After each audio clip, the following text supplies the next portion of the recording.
And so I've been doing this Zodiac sign series, and I'm not a person who resonates with Zodiac signs, but I'm not going to say one thing doesn't exist if I say another exists. That's just how I am. I'm divergent. That's what I believe.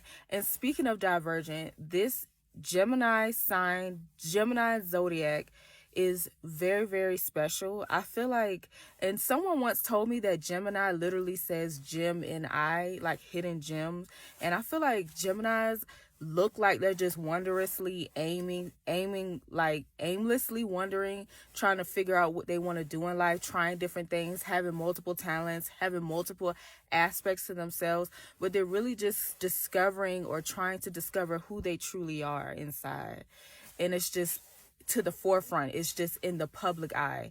And I like to say that Virgo is the communicator inward, because they like to sit with a lot of things, and they're very intuitive in that sense, to where they process their intuition through sitting with things. As Gemini, it's more of like fast information coming all at one time, and sometimes they don't always know how to handle that, and it could be very overwhelming, but they're the people that can handle it, because they are a representation of what it means to be multifaceted, which is nothing but the human experience. I really get pissed off when I hear people try to claim that Geminis are two-faced or they have split personalities. It is not even represented by two faces. It is literally represented by two individuals, twins. And there's a story and the reason why they're represented by the lovers in the tarot deck is because it was some kind of tale or mythology, something in Greek mythology, where it was like, Gemini was created as two, but they are looking for their other twin or their twin flame or something like that. So that's where the origin story comes from. And the multiple facets of Gemini is literally a representation of the human experience.